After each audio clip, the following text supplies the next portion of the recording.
Good evening, everyone. Welcome to our 43rd podcast episode. We are back at the Geek Castle for the evening because we are just too lazy to go over to the radio station. That's as true as it gets. Yeah, and first off, let's start off with saying sorry we haven't been around in a while. Last 2 weeks? 2 weeks, we've been kind of busy. Yeah. I guess that's like our main excuse, is just that we're busy. And that's the truth. It's not like we're just kind of farting around. I almost said dicking around. I guess now I did. Well, we've been doing some dicking around, but also some busy stuff as well. I just wrote dick. Damn Dick. it. I meant to write duck. Recording. Sorry, we have a list of our topics, and I wanted to mention that, and then I wrote dick. We can talk about dick recording, and also duck recording. You can talk about dick recording. I don't really know what that consists of, so I would love for you to explain that to me. Anywho, so we have a couple things on here. Some of them a little later than usual. Some of them just whatever. Did you notice I moved the light? I just did it. Since you took our end table away. Oh. And we don't have any light on that side. You mean mine end table? Okay. Our end table. It's become ours now. It's all of ours. I moved that light to behind the couch there. It kind of opens the room up right inside. I mean, it's dark in that corner. Yeah, so it's a little depressing, but okay. But like, otherwise it would have been only light on this side and completely dark on that side, you see. So it bounces a little bit. You know what would really help balance it out? What? If you brought your end table back down here with your side lamp. Just a thought. But I really like it up there. Yeah, well, it's for you, of course. Yeah, because it's mine. Yeah. Yeah. Is it though? It is actually. Kind of like how if you're going by this logic that everything in this living room is ours, then that couch is mine and that chair is mine. You can't sit in that chair. Why not? It's my chair. That's okay. So you can't use my end table because it's my end table. He got me there. He got me see? there. Yeah. Okay. It's still ours though. No, it's not. Whatever. If you've noticed, if you've stuck with us this far, you may have noticed that neither Gerald nor Greg are here. Neither of the G's are here. Gerald, we just didn't bother to ask because I know he's coming back we're coming off our spring break. Today's our last day. So he is probably coming back, settling back in school, so we didn't even really bother to text him, and this is a little more spontaneous. And Greg is out practicing with his student team. They're playing in the student versus faculty basketball game. Is he dressing up again? Like, did he do that last time?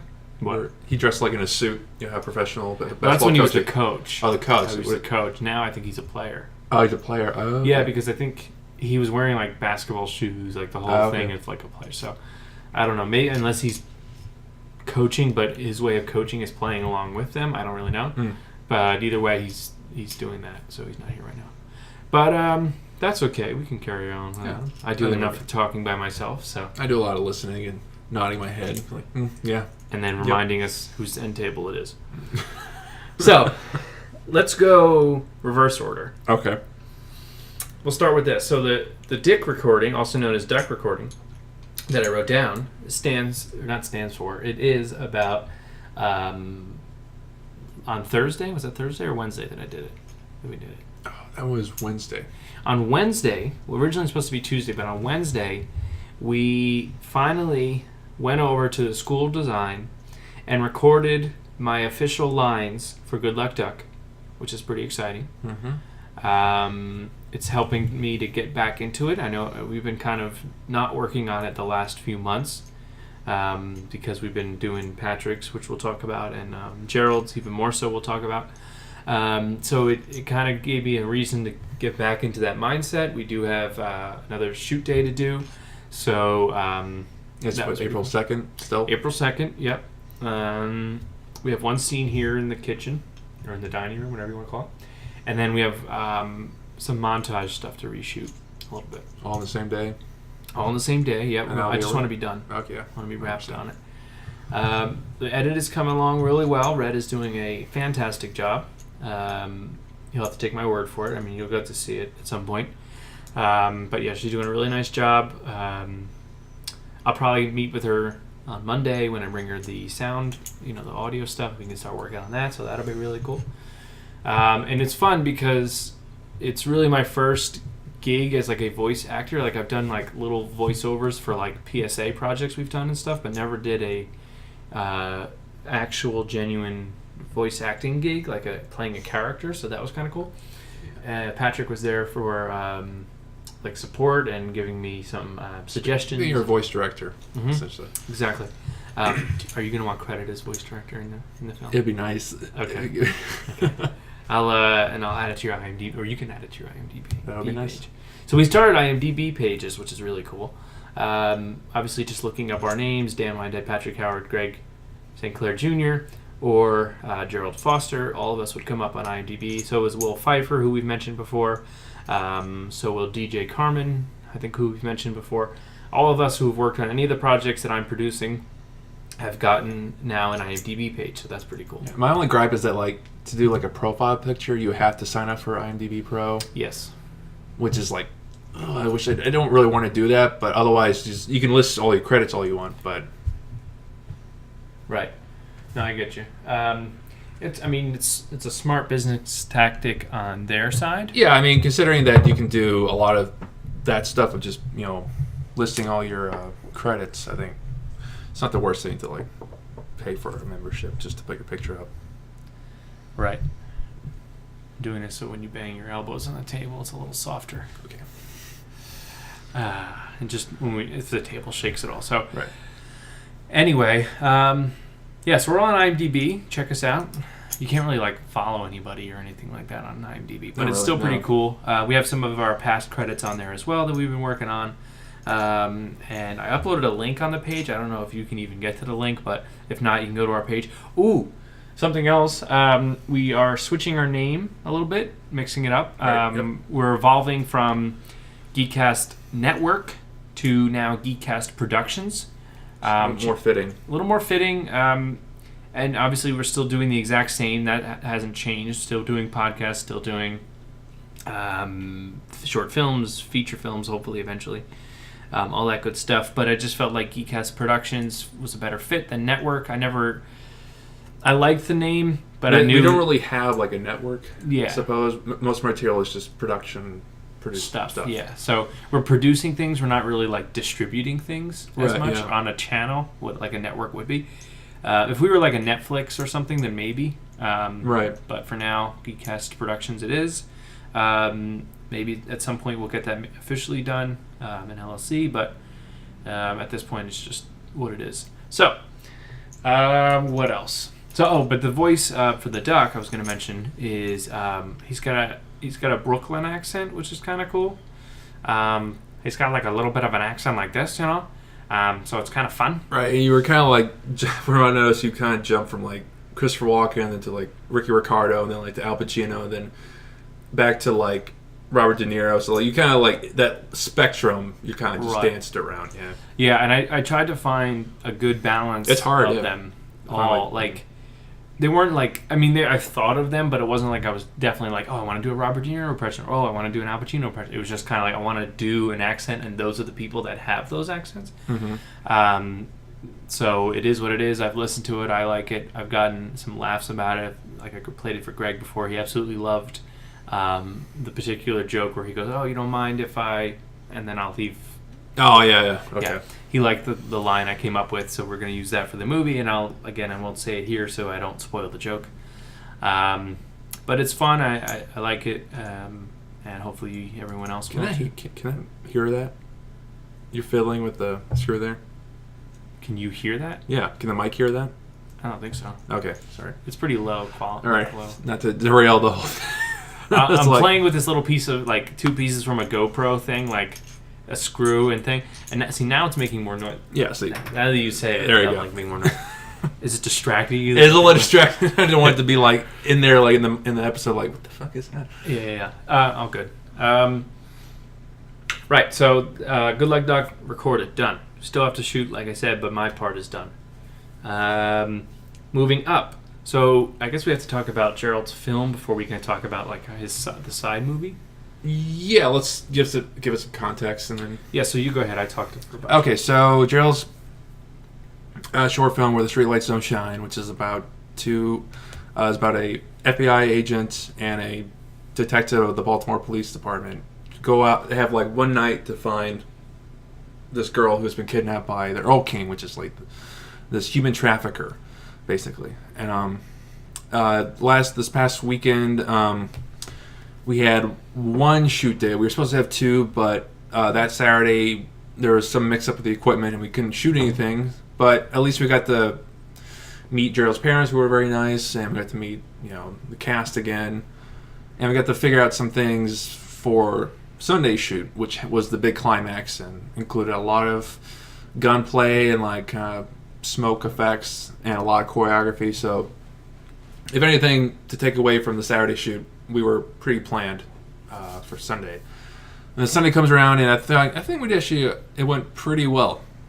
I think so too. Yeah, I think honestly, I think we didn't need to start so early, but we did have about 8 hours or so, or almost. It felt like 8 hours just to plan, and when we did shoot, it went by pretty quick. Well, I think just the reason we planned as much time as we did is because, and you'll see in the film, we wanted to do these long takes. Mm-hmm. Originally, it was supposed to be one continuous take, but we felt with practicality, it just worked the way it worked, and splitting it up a little bit. And so, in order to do that, we thought we needed a lot of time to practice it, to make sure we got it down, the movements, where everyone has to be, rehearse it, all that stuff. So, being that we've never really done it before, and being that we never done it before, and we were obviously inexperienced with it, we wanted to make sure we knew exactly what we were doing and stuff. So we showed up early to our location, and the people that own the house were fantastic. They let us just do what we needed to. Obviously, their one rule is just don't break anything. But their back yard was fantastic, and they had this great shed, barn, stable. We called it all those words throughout the day, which we use for like the climax of the movie and to the final part of the movie, which I think looks great from what we've shot and how we lit it. I agree. The lighting was very subtle, but it was really impactful. Like the second half, there's like really no artificial lighting. We kind of just used what was there. Yeah. We added these red bulbs up to like the top part of the stable, so it gives us this red glow. And then, of course, we have regular just like lighting hitting it from outside, more like tungsten lighting. So that looks really cool. And like I said, the footage looks really good. The fight scenes looks really cool. If you follow us on Instagram or even on Facebook, or follow the Where the Streetlights Don't Shine Facebook page, you've probably seen some stills from it. I always throw them in black and white, so I post it. If I did in black, I guess we all do it black and white at this point. But you'll see if you follow us on Geekcast Productions, some of the photos, and they look really cool, especially in black and white. But again, it'll look good in color too. I know Gerald is really satisfied with it, and he had one little thing that I think he wishes he could fix, but I think everyone can say that. You always have something you want to fix. But I said, listen, if you're happy with it, I'm happy with it, and I think that's pretty much where we've ended it. So is the fix? I'm trying to think what the fix was. Is it a spoiler or? No, I think it was just like there was a little bit of a grain to when to it the moves footage and to outside. Just like little things like that, you could have added more light and it would have fixed it. But I think for what it was, I think it works. And I think if we had a different camera, it probably would have been worse looking. Yeah. I mean, I think the camera we use, the A7S Mark II. Mark II captures pretty good light. Yeah, I thought you were going to say the opposite, that you would want a different camera, but no, this is really great camera for low lighting. And it's what a lot of YouTubers use, vloggers, all that kind of stuff. They use it. It's a really great run and gun camera, and we use that. The rest of the film is shot using the Blackmagic, and then this one's shot with those, and we're going to blend it. It'll look nice and stuff. You probably won't even notice. We'll know, but nobody else will really know.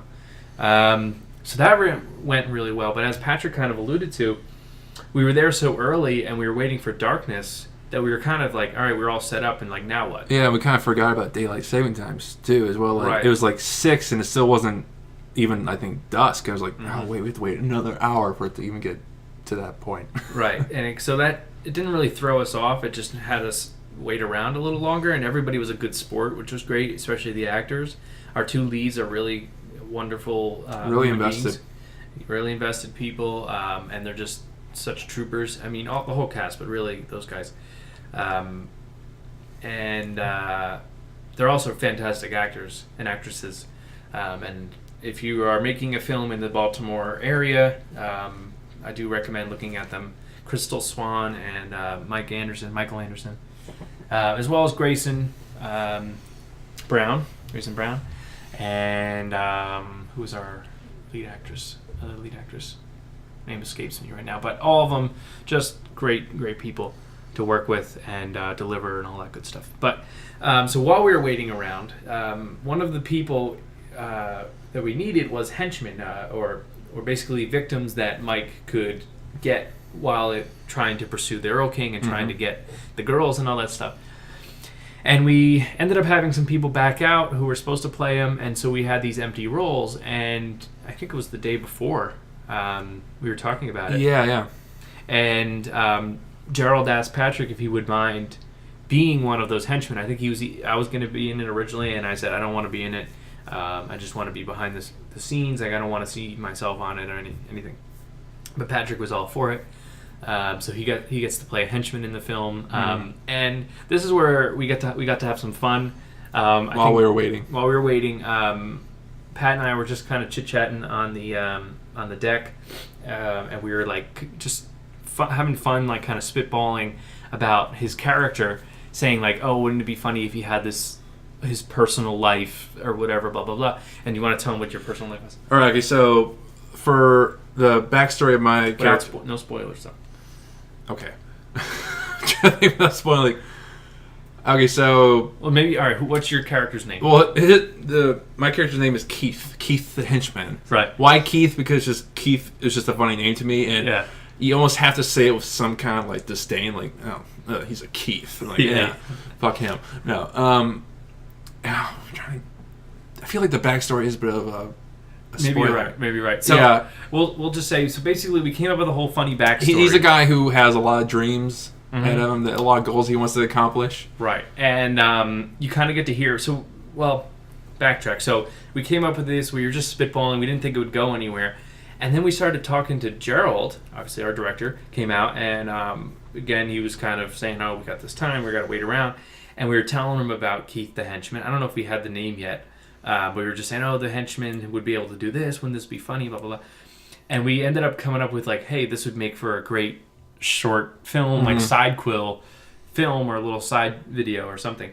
And Gerald kind of gave us his permission to say, here, you guys can go and do it. And I said, do you mind if I do it? And he was basically like, here, you and I will switch roles. So he's producing it and I directed it or whatever. And then we got Will, our cinematographer, who thought the idea was really funny.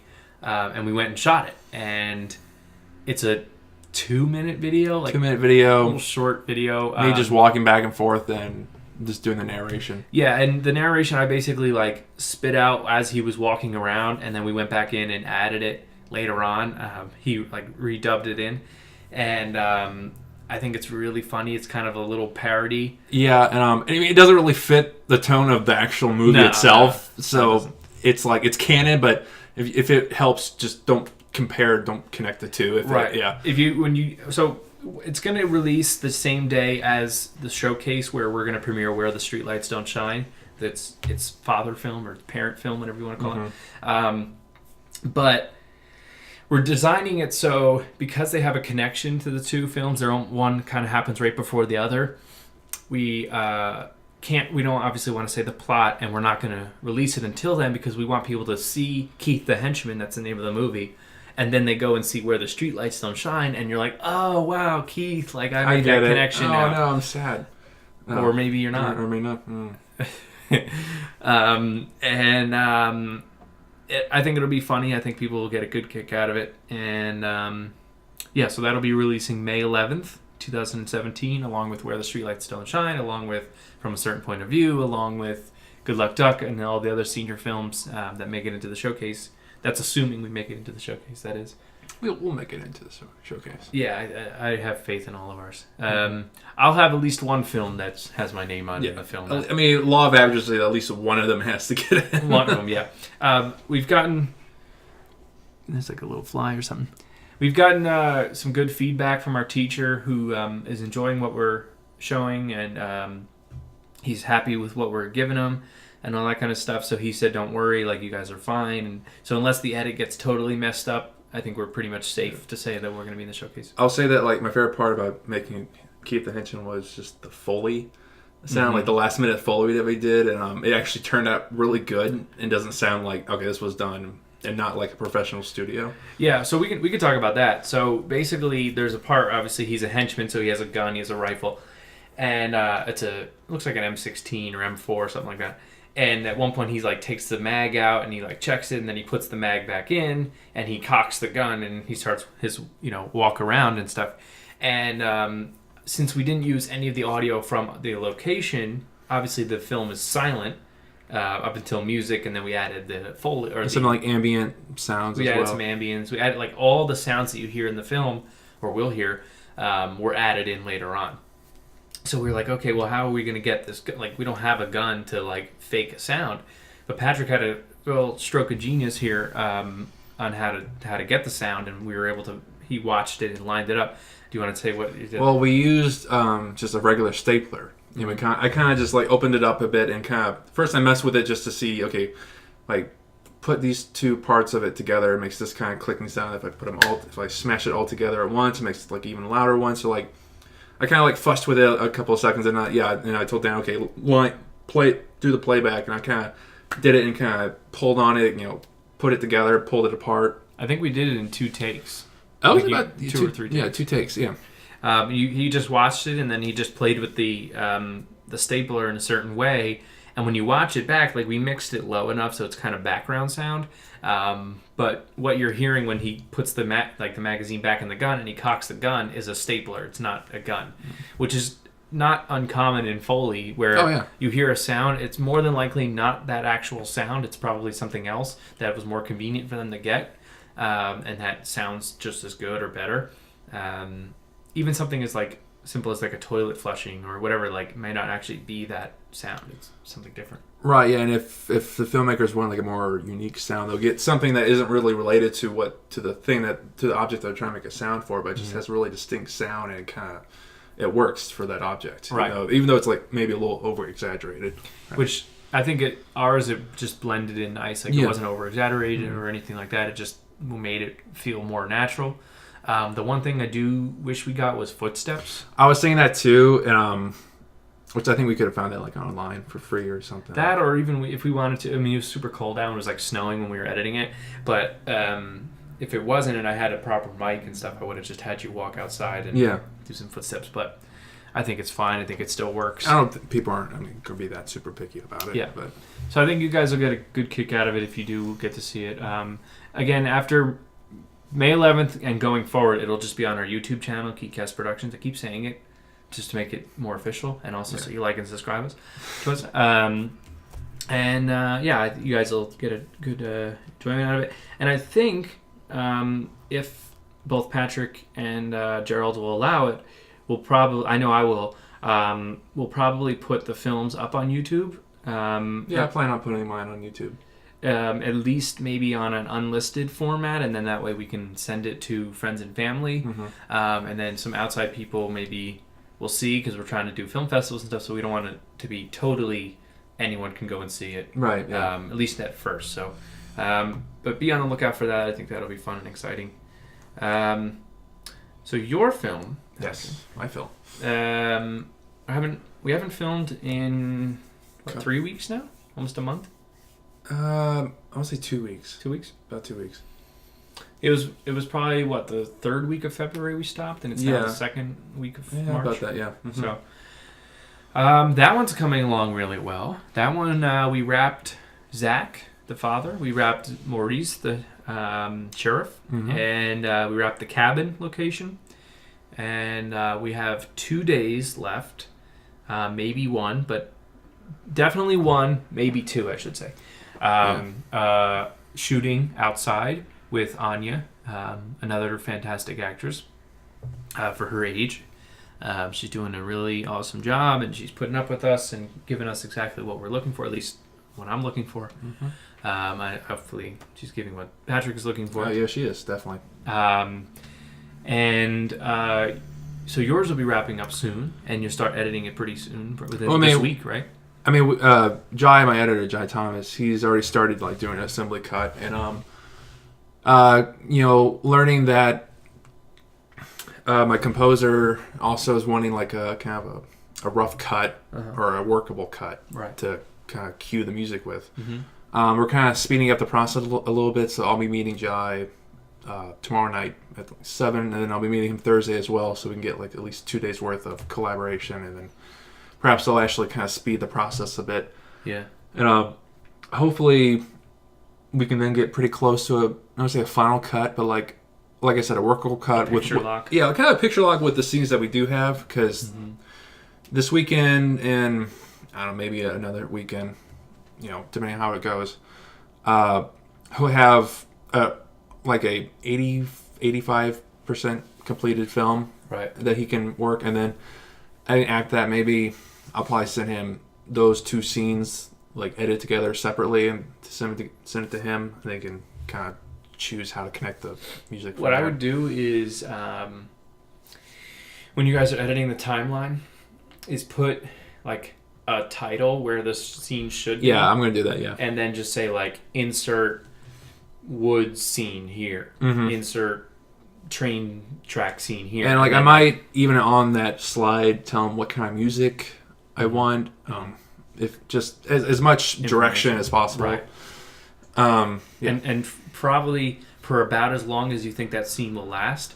So that way you can also see for timing purposes how long the film will be. Yeah, I mean, that'll be a little tricky because it's just kind of hard to imagine that when you don't have actual footage. So I'll have to ballpark it. Yeah, if you say, okay, here's 60 seconds, okay, and then he's probably going to scrub through most of it anyway, but at least you would know, okay, this film is going to run to 11 and a half minutes or whatever. You can get a sense of how long, because he'll probably end up doing it as one long track. I'm sure he will. He's done work for us before. Greg's cousin Matt, he scored One Shot, so if you've seen that before, he did a really nice job with the score for that. I was very impressed, and he did it pretty quickly too, so we're definitely, I can only imagine what he would do with more time, what he can do, that kind of stuff. So another one, be on the lookout for. No side movie with that one. No, sadly no. I just couldn't think of anything of a sequel to do. The problem is the characters are so limited. Yeah. There's really no extras at all. It's really just 3 characters. It's yours has 3, mine has 2, and then Gerald's has a few. We've got at least 4 principal. 4 principal. Well, I would even say 2 principal, and then you have the Earl King, and you have the Captain Hannah, and you have CSI, and then you have Pearl, who are like supporting roles, but definitely not leading roles. So we have 2 leads, and then probably 4 or 5 supporting. Well, 24th, which we'll be shooting the forest scene, which is kind of like, I say, the big climax of my movie. And but before that, we'll be doing like a little photo shoot for the poster, and that will be going. It won't be for too long, but like from noon to like 2 maybe. I'm still not sure like how long that'll take. Probably not too long. So we'll definitely have that gap between it before it gets dark outside. But we have time to plan and everything. Yeah, we'll sit down and we'll do that. But yeah, that one's exciting. It's kind of weird because we're getting to a point where one day we're working on one film and the next day it's another film. But what's good about it is it's relatively the same crew. I mean, the editors are really the only ones that change, and then like as far as positions, they change. So myself and Greg are like the constants of it. We're always the producers, rather. Yeah. So that keeps it nice. But then like who actually is like artistically in charge changes. Right. From day to day, and then Will is always the cinematographer, which is good. And he's doing a nice job of like making each film look different and fit the film that they're supposed to like adjust to the style very while very also easily, like maintaining his quote unquote style. Yeah. Which is usually getting a lot of coverage and nice, interesting shots and things like that. So, okay, cool. So, let's do what do you want to do next? Do you want to do this one, or do you want to jump up to one of these? What's the we can talk about DC quickly. Okay. Go ahead. So this past Friday, Dan and I went to DC for St. Patty's Day, but also for St. Pat Day, or for Pat Day. St. Pat Day. St. Pat's Day. Yeah. Which is this new thing that Dan and Greg have created to show their appreciation and love for me. Because other than that, they're just breaking my balls 24/7. This is true. Yeah. And I get a few jabs in there once in a while. But so this was like all about me, and they weren't allowed. Well, actually, Greg couldn't make it, so Dan was not allowed to say any mean-spirited things to me. It had to be nice and encouraging, and just be all around a very supportive friend. Boy, was that hard. Yeah. And so we kind of went to the classic monuments like the Washington Monument, the Lincoln Memorial. We didn't go to the Vietnam Memorial because I mistook the part of the Korean. Yeah, Korean Memorial, but whatever. And then World War II. So on, and I finally got to see the most recent monument, the Martin Luther King Monument, which actually looked a lot bigger than when I saw it like on TV. So, but one of the reasons why I wanted to go there because I'd finally gotten a good handling on my grandfather's old Minolta SRT 101 camera, which is a film camera, photography camera from the 1960s, late 1960s, and when he gave it to me, it was actually in pretty good working order. Some of the lenses were like kind of dirty, so I had to clean those up a bit, and I think the crank where you kind of switch to the next film was a little messed up, so I fixed that.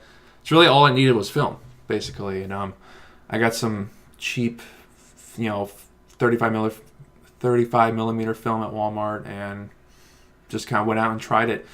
And I kind of knew going in that it wasn't really going to be a huge success. I had a feeling that, okay, if many, if not all of those photos are going to be like overexposed or just, they're going to look wonky. But it was just kind of a learning experience, just kind of experimenting, using this kind of camera for the first time for me. And I thought it was a fun experience. I definitely learned how to like quickly change lenses from like a tighter lens to a wide lens. And I got a pretty good method, so I can do it very quickly now. So it was very fun. Dan, I don't know how the trip was for you. Yeah, well, I didn't have a film camera. I just had my regular DSLR, my T3i. And I said to Patrick and I said to my brother earlier that it kind of almost feels like cheating a little bit with a DSLR compared to when you're with somebody who's using a film camera. Right. Because I was saying I had 1,000 something photos to use on one card, and then I had another card I can use. Patrick had 70 photos or something like that. 40, 50, yeah. So you had very limited amount.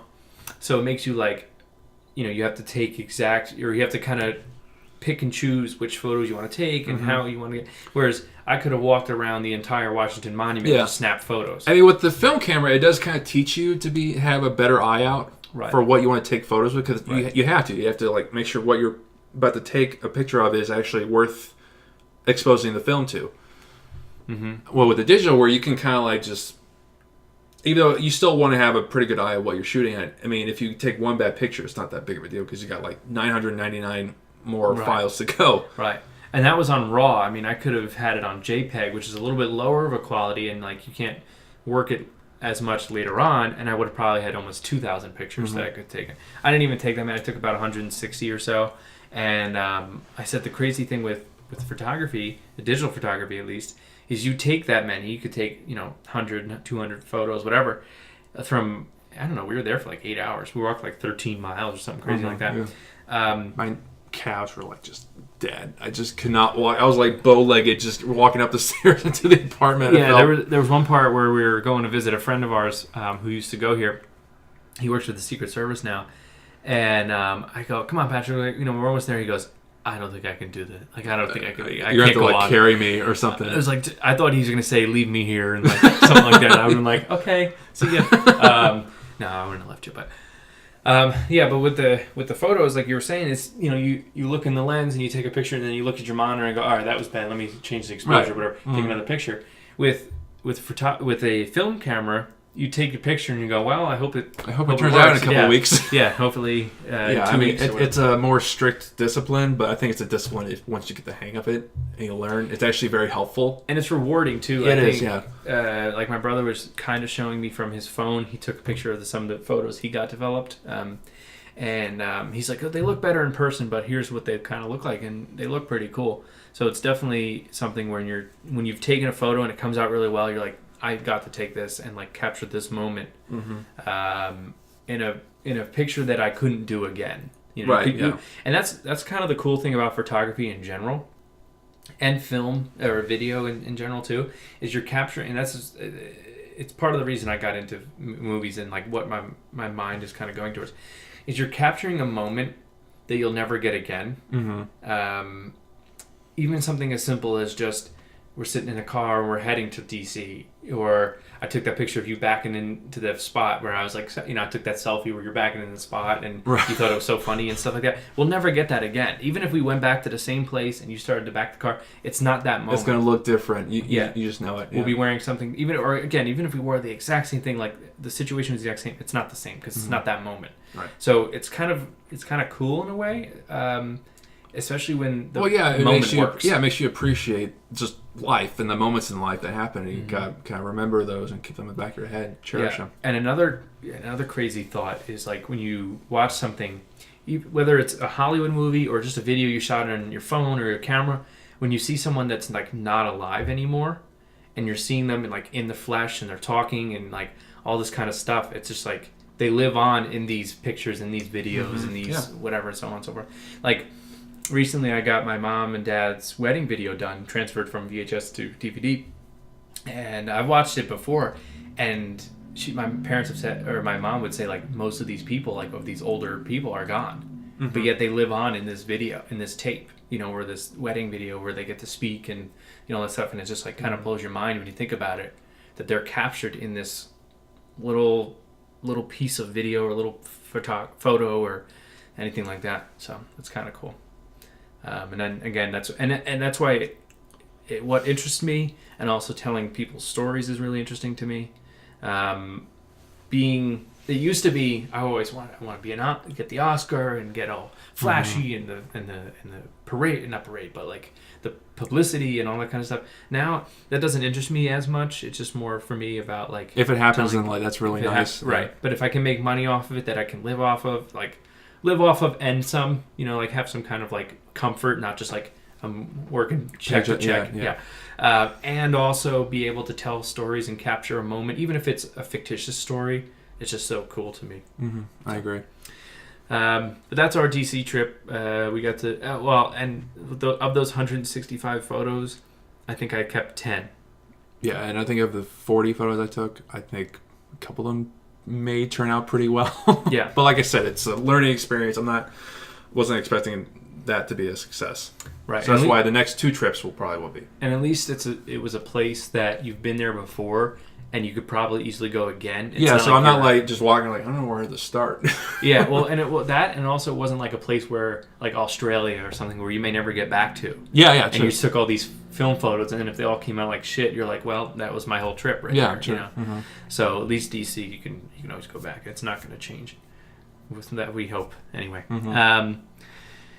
And I also got to start which I've been thinking about doing for a while anyway, a photography Instagram, which is just Dan Whitehead _photography, and had people start following it, and I follow people on it and stuff. And it's just a cool place for me to post and not feel so guilty if I put more than one picture up in a day of some photos that I like, and it's just a good way to share with the world. And I've gotten people compliment my pictures on it and follow me on it that I don't even know, that are just other photographers or film people or whatever. So that's been pretty cool. Yeah, and I kind of like going for that. Like I started on Medium.com, this kind of this blog where I write editorials on certain subjects in film and writing, which will primarily be those two subjects. And when I've shared it on Twitter, and already people who are like writers, there's one novelist who is like a best-selling novelist. She retweeted my post about the advice on writer's block. Oh, and, cool. This one guy who runs like kind of an authorology site on Twitter also retweeted. So like it's we share these kind of things. You discover new people, and just also who share this interest as well. Yeah, it's kind of the power of social media in the world that we live in, which is kind of it makes the world smaller, but also bigger in that sense. So if you're just like all of these people around the world can stumble upon your moment that you took, that picture that you took, that video that you took. And that's why I started doing a lot more of the hashtags. Yeah, me too. A lot of them are the same, especially for like when we film, when we do behind the scenes stuff, short film, shooting, filmmaking. Whatever. If I know I'm going to post on Facebook, sometimes I don't do hashtags. I don't know why. It just looks so weird seeing hashtags on Facebook. I agree. And not like Twitter and Instagram. Yeah, I mean, Twitter's really cool because there's people that have made huge connections on Twitter. Just from hashtagging it or having the right connection or whatever. So I got rid of mine, but maybe I would start one just for like my photography or for my other things. I thought about doing a blog myself. I had one, I think I told you, it was just Dan Whitehead Rambles .wordpress, which I kind of want to get more back into because I mean that could be your version of Dan's Got a Plan. If you're more comfortable, okay, if I can't create like a 30-minute podcast about whatever topic, you can make like a short one-page little editorial on a blog post. That's true. Yeah, I mean, it has a whole bunch of kind of stuff, most of it movie-related, like Patrick's. But I actually enjoyed doing it, like when we took our film aesthetics class and we had to break down a film, and like I did Spotlight and then the first and third Indiana Jones films, and I absolutely loved it. I thought it was just so cool to like analyze it and write a review. Not as much a review, but more of a breakdown. But I would do like reviews, like if I go and do Logan, or I might do Kong, or whatever. Which Greg had saw Kong, and he said it's really cool. He enjoyed it.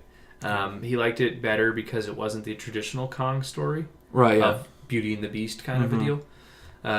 So he said it was really good. John C. Reilly was really funny and enjoyable, and he said their cast was really great. So.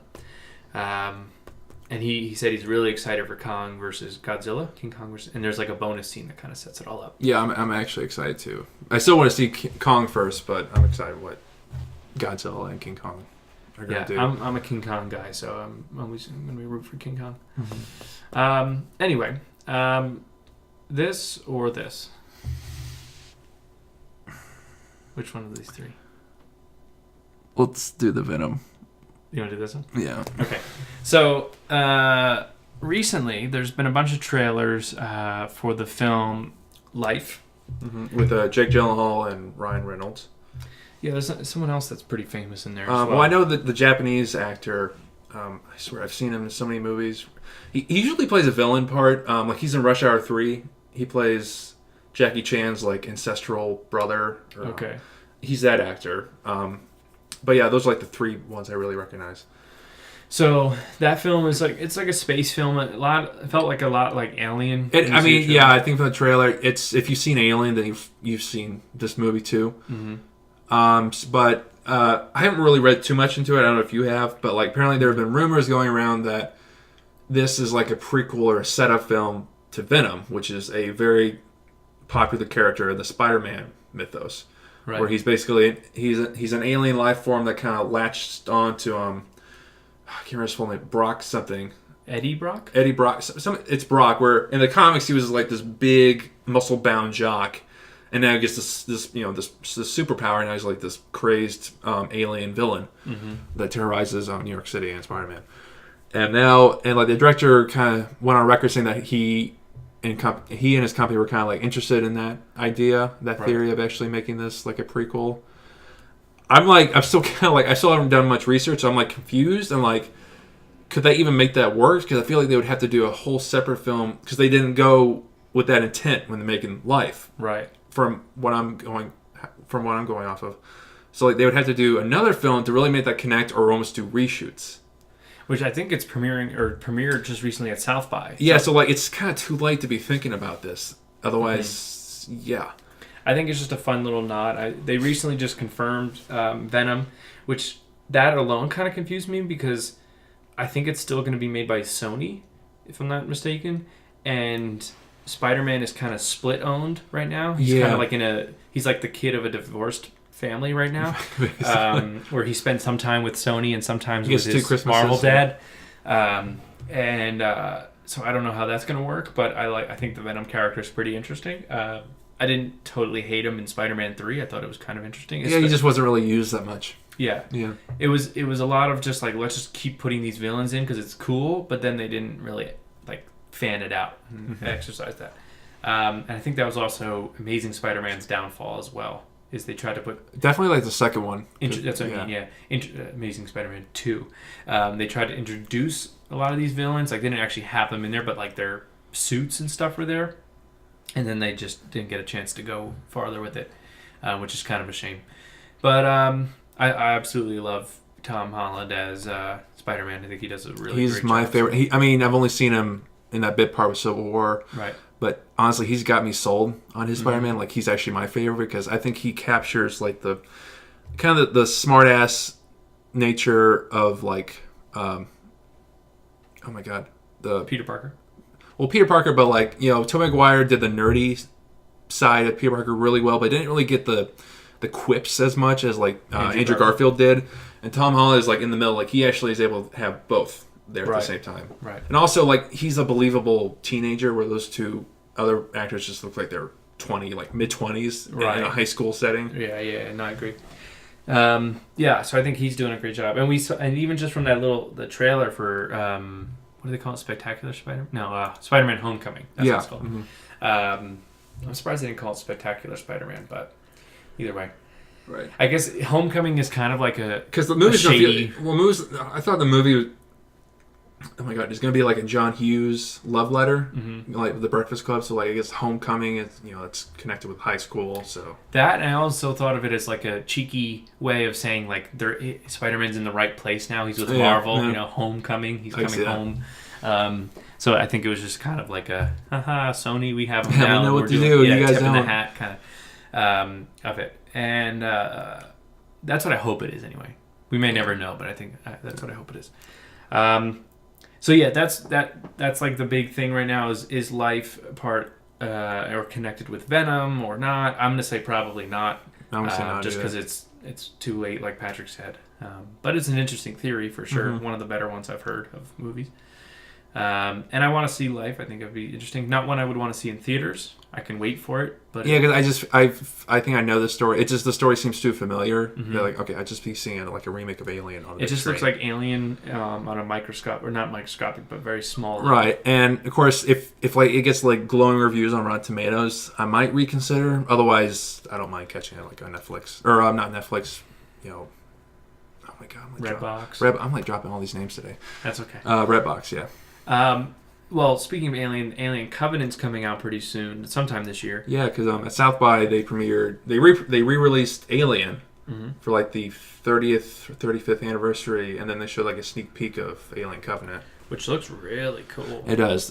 This recent trailer is probably a better trailer because it kind of is playing with the mythos more of Alien, and doesn't seem like a kind of a paint by numbers like slasher flick. Right. Yeah, it seems a little more professional, a little more artistically handled. Yeah, it looks cool. I definitely have to see more than just the first one and Prometheus. I haven't seen the other ones. We can watch Aliens tonight. I do want to. Maybe we will.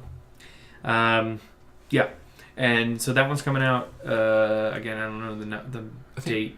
Summer, I think. Oh, it's the summer film. Yeah. Speaking of other films that are coming out this year, I just read probably 30 minutes before we started the podcast that Kingsman: The Golden Circle, which is the second of the Kingsman franchise, got a release date bump up, which is good news for big Kingsman fans like myself and Patrick, and I know Greg is really excited. He was jumping for joy when I told him. So it's moving up from October 6th, here we go, to September 29th, 2017. Oh, okay. So it's like a week or so earlier, but hey, I'll take it. Yeah. and I think it's going to be really cool. We're going to get to see the American version, which are the Statesmen. Yeah. And hopefully they play into that pretty well.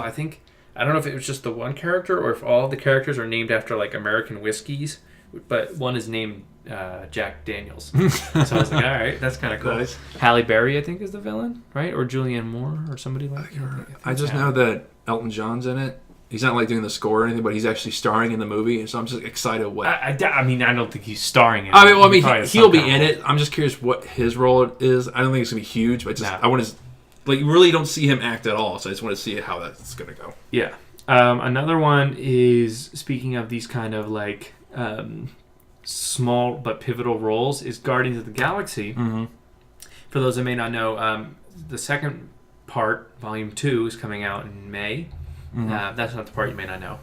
But the part that you may not know is that Sylvester Stallone actually has a role in it. Now, it's not like a main role like one of the Guardians, but it is a pretty pivotal role, an important role. So it's probably a strong supporting character. I guess I feel like it's be like Benicio del Toro's role in the first one, like where the like he has like a whole scene with the Guardians, right? And like he unleashes some information or like it's pivotal, right? Yeah, important to the rest of the movie, which is fine. I think that's a good use of him as long as he's not like too Sylvester Stallone. Do you think they're going to do like a lot of makeup on him, or is it just some hair makeup? Or I don't know. I mean, like the Collector, you mean? Like if it's gonna be that, or he's gonna be like an entire alien or something like that. I don't know. I mean, it'd be hard unless somebody else did his voice. It'd be hard to not be able to pick him out and be like, oh, that's Sylvester Stallone. It's like, don't even try to do alien, because I'm just gonna see Sylvester Stallone through all that makeup. Yeah, you would just see him in a costume than an actual character. But I'm thinking he's playing a human. Yeah, like maybe like a bounty hunter or I don't know, something. A bounty hunter would be perfect. Yeah, that'd be Space great. Bounty hunter would be perfect for him. But also, another pivotal role in it, but again, not huge, is Michael Rosenbaum. I don't know if you knew this, Patrick. Who he's most famous for playing Lex Luthor in Smallville. And a little bit less known, but still really important, was Wally West Flash in Justice League cartoon and other DC animated films. He has another role similar to Sylvester Stallone's, which we, again, don't know anything really about for either.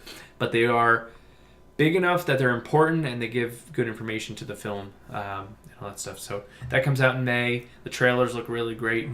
Really excited for the soundtrack. I absolutely loved the first Guardians of the Galaxy. Oh, yeah, I loved it too. And I think it was my favorite soundtrack of that year, I think. That was just, I mean, obviously it's just like, it takes different songs from that era, but it's the right choice of songs that just make the soundtrack. Right. Yeah. And I think it was a good change of pace from what we were seeing with Marvel up until that point, and I think we're ready for a big change again. Yeah. What Guardians is, because we're getting to see space and like it's kind of cool, but they're making it in a practical way, so you kind of could believe, because with Infinity War that's coming up that they're filming now, they obviously are having these two worlds come together, the Earth team and then the space team. And until then, it's nice to have like a Marvel franchise that isn't really connected with those movies yet, because they're out in Galaxy. So they're allowed to be their own thing, allowed to be like extremely colorful, like really just weird and silly. And so it'll be interesting to see how that meshes with the rest of the Marvel movies that have like kind of similar color palette and similar style with jokes and writing in general. Well, and a good way to kind of measure it is, of course, Volume 2 of Guardians of the Galaxy, but also Thor Ragnarok is going to be a good judge of that, because his story doesn't really involve Earth in this one. He's actually going to another planet through a black hole where he has to fight Hulk in a gladiator arena, which I know you're probably thinking I just made that up, but that's a real story. And they're doing that. I'm going to be really curious how they make Hulk getting there make sense. Hopefully they explain that. Yeah, that's going to be the biggest thing to like... I feel like if they don't do it well, and if you don't really grab to it, like it could affect how you enjoy the rest of the film. Right. Like, I don't still get how he's fucking here. Yeah, like Thor, it makes sense. Okay, he's traveling and then he gets sucked into a black hole. And that's where I mean, it's just glad that he's in space and not on Earth, because I think we've proved that he's more interesting when he's in his own element. Right. But figuring out how Hulk just gets to where Thor is. Because the last we saw him was Avengers: Age of Ultron. He was in that Quinjet. Yeah, he was flying away in a Quinjet, and then his mic disconnected or whatever. He turned it off, and that was it. And then we never saw him. We haven't seen him since 2 years now. So that'll be interesting. And that's really it for Marvel, kind of. Well, Disney Marvel. We'll kind of sidestep over to Netflix Marvel? Or Netflix Marvel. Yeah. I know what you were thinking. I thought you were leading to that, but oh well, we can mention that Iron Fist is out. Haven't watched it yet. Me neither. I'm probably not gonna watch it. Yeah, actually, it was the only Marvel Netflix show that I kind of just didn't really grab me because it had elements that I've seen these in the cinematic universe too. And I know a lot of people had problems with the fact that Danny Rand isn't an Asian character. I'm understanding he's supposed to be Asian. I don't really know much about I really don't know much, so I can't really say. And I know his suit, he doesn't... You know how, at least with Daredevil, by the end of the season, he got his Daredevil suit, and, Jessica Jones, it works for her. And her leather jacket is, her suit, essentially. And then Luke Cage, he's got the yellow t-shirt on, that's close. But supposedly with Iron Fist, he never actually gets anything close to, or if he does, it's he's supposed to be mostly green with hints of yellow, but supposedly the closest it gets is yellow with hints of green. And he doesn't even wear a mask. He has the tattoo on his chest, but that's really it. So I know a lot of people had some problems with the show itself. It's getting decent reviews, but not what Daredevil or Jessica Jones or Luke Cage are getting. I probably will skip it and then go right to the Defenders and just watch that. Yeah, by this I'm just ready for the Defenders, honestly. Defenders and then Punisher, of course. Punisher's going to be really cool. And so the third piece of Marvel is Logan, which I know we're a little behind on giving you guys a review, but that's just again because we just haven't gotten a chance to. But I did see it opening night. I saw it the midnight showing. I saw it a week later. Patrick was a slacker. And either way, Patrick, want to give your quick review because I need to rest. Yeah. So Logan. For those who don't know, is from what I've heard, actually kind of loosely based on the Old Man Logan comics, because there's a lot of stuff in that comics that just doesn't happen here because it just hasn't been set up to that point. But essentially, it's 2029 in the X-Men universe, and all the other X-Men except for Wolverine, Logan, and Professor X are dead. Professor X is 90 years old. He's kind of losing his grip with reality, and sometimes he'll have these seizures that affect everyone else and potentially actually kill everyone. They're these mind tremors. Right, he's able to freeze people in the previous movies. Now it's the same power but uncontrolled and just kind of almost just raw power. And Logan at this point has clearly gotten older. He's aged. His adamantium skeleton just isn't holding up as it used to, and his healing powers are doing as well either. If he takes a bullet to the chest, it takes longer for that to heal. And then one day, he and Professor X run across this girl, Laura, who apparently is connected to Logan in some way, and he finds out that she has the same powers as he does. That you see in the trailers that she has 2 adamantium claws, and then on her hands, and I think 2 single blades on her feet. One on each foot. One on each foot. And so basically, he has to do whatever he can to protect her from this evil corporation from getting her and doing more testing on her, basically. So for my review, I thought Logan was an extremely moving and character-based movie, especially for the X-Men universe. And I've always liked these characters, Wolverine and Professor X, but I've never really cared about them as deeply as I did in this movie. There's a couple moments where I actually almost started to cry. And it was just... and the acting from everyone in the movie is great. Hugh Jackman, Patrick Stewart, Daphne Keane, who's the newcomer who's playing Laura, does a great job. Boyd Holbrook plays... oh my god. Donald Pierce, who's kind of the villain that's kind of chasing them around all across the United States. All do a great job and know what to bring to each character without jeopardizing the tone, the more somber Western tone that they're going for, or neo-Western. And this is the movie that, kind of like The Dark Knight, kind of plays more like a drama, but is also willing to give the fans what they want, especially with an R-rated Wolverine film. Is that you get Wolverine just going berserk. You know, he slashes and kills as many henchmen as he can, as many as he can see. And it's, I think, as you put it, when you told me when I asked you what you thought, like, it's just very satisfying. And I agree. It's like a very satisfying, I think, end. Yeah. Going off what you said, I was telling them, people that hadn't seen it, that I was satisfied with it, and some people were bothered by that fact. They were like, well, how? I said, I don't want to give you any opinion. I just said I was satisfied with what I saw. And I later clarified to mean that I think it was the best movie since sliced bread. No, certainly not. I know some people are calling it the best superhero movie since Adamantium sliced bread or something like that. Right. It's definitely up there for best superhero movie I've seen. I thought it was great. I loved the references and like the feel of like an Unforgiven. I don't know if you mentioned that, because I absolutely love Unforgiven, which is a Western by Clint Eastwood and won a Best Picture, all that stuff. And then Shane was the other big one that they referenced a lot, to the point that they even actually had clips. Literally reference, yeah. Yeah, they had actual like name drops and like visual drops of the movie Shane.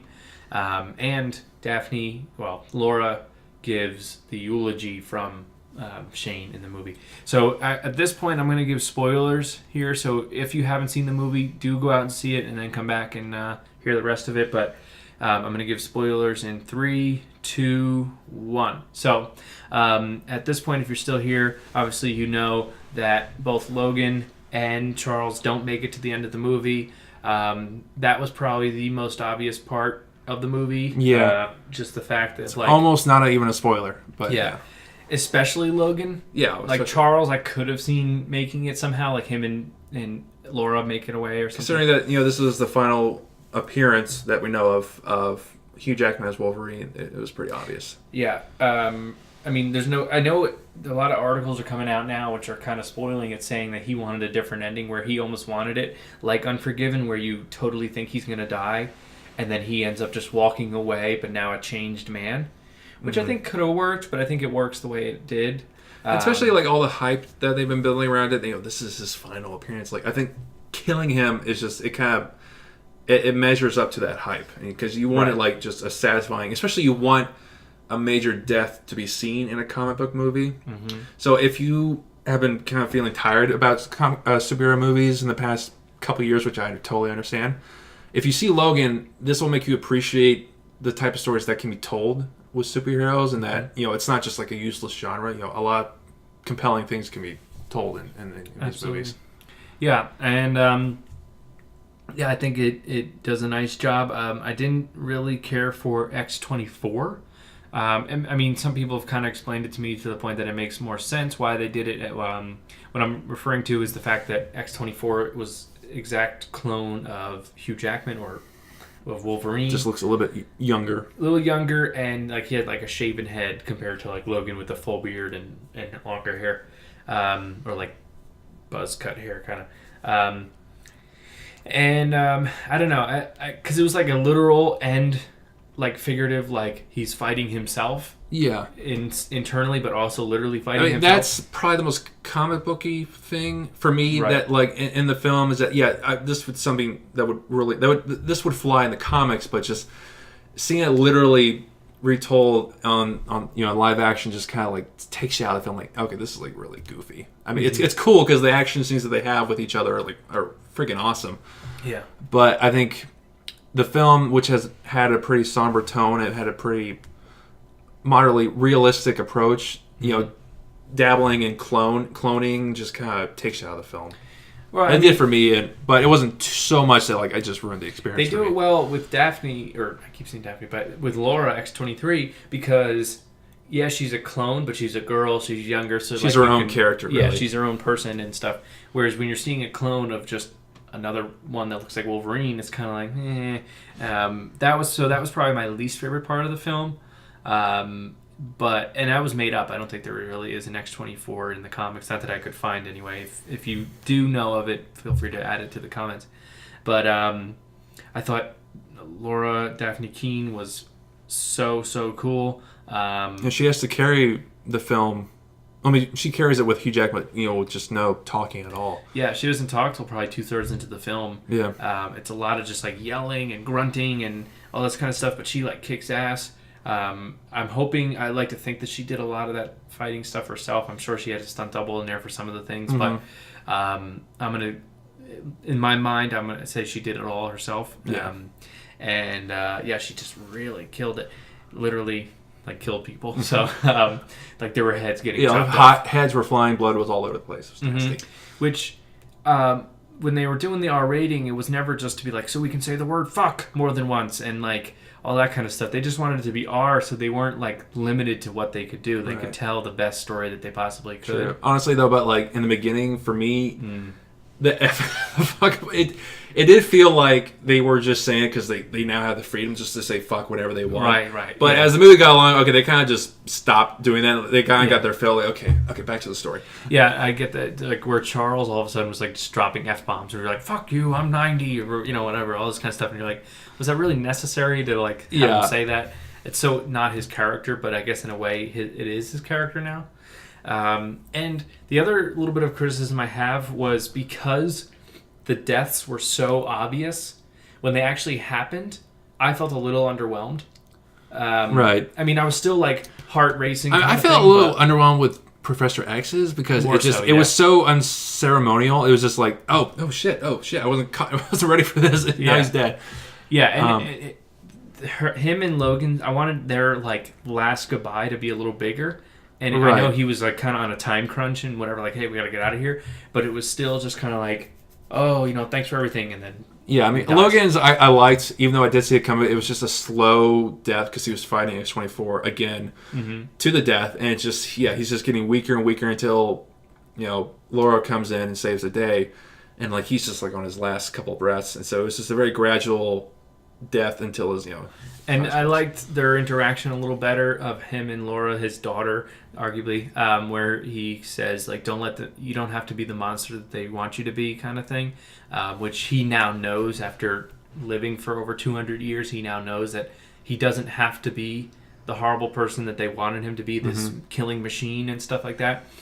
And he's kind of at peace with himself. So he was, the way I took it is he was saying it to himself, but he was also saying it to X-23 because she's young enough that she can still change and be somebody else and be something for good. So that part was powerful. And a little moment where she and the other kids kind of leave his grave, and she comes back and kind of takes the cross and like makes an X out of it. Like, he died being an X-Man or something like that. Yeah, I thought that was nice. There was something else I was going to say. The trailer with the Johnny Cash song was so cool and like so fitting that I wanted it to be in the movie so badly, like especially during that final scene. And it wasn't there, unfortunately, but that's okay. But they did have another Johnny Cash song. And like in credits? During the end credits, I can't think of it. I knew the song when it was playing, but I can't think of it now. It was done in the same era when he did Hurt. So he sounds very similar. But and then there was no bonus scene, which was actually kind of nice. Majority of my audience was like disappointed. Yeah, definitely. I sat around just in case because I didn't want to be that jerk that kind of leaves the room and then I missed the whole thing. Noob. Yeah. Then he was like a new guy, but yeah, it was like, okay, I get why there's not enough, because they're not trying to set anything up. They're just trying to make conclude a simple film. Yeah, and that's why they set it so far in the future, because they wanted it to be just its own thing. Yeah, like all the X-Men guns or all the other X-Men are dead. So like, there's really nothing to set up. There's no new story to set up, unless with X-23. Yeah, that's the only thing. And I kind of hope that because they didn't set anything up, that hopefully it doesn't mean that we don't see her ever again. Like, hopefully they find another way to use her. I don't know what that would be. I don't either. Yeah, I mean, if she helps find other mutants, she'd have to grow up a little bit. Yeah, I mean, I don't mind seeing like a teenage X-23, which I think she's a teenager, like a young woman in the comics. So seeing her at that age would be nice, because then she's like really accurate to what she is in the comics, and then she could find new mutants. And she's a fan of X-Men because there are literal X-Men comics in this movie, which I thought was interesting. It was an interesting idea. I thought it worked. Same. So she could almost like, okay, let's try to do our own X-Men this time. Let's rebuild the team. Yeah, I think if they waited a few years, because I think that they should keep using Daphne Keane. Mhm. I think she was so good at it, and I wouldn't want to see anybody else. It's kind of like Hugh Jackman. You can't see anybody else with it. But that's what they were saying. Like, who would replace Hugh Jackman as Wolverine? Daphne Keane. Mhm. That's who would replace him. Yeah. Even if we have to wait a few years, and they keep going with this future story, like they've given themselves enough of a lead on something that they have like open terrain to do whatever they want. So if we wait, 5 years, and then it's 5 years in the story, and it's 2034 or whatever, again, they can do whatever they want with it. They can start finding new mutants. They can do all this stuff. And they could have it where she's been looking for mutants this whole time, and maybe in that time frame they've built up somewhat of a team, and then something happened. Whatever.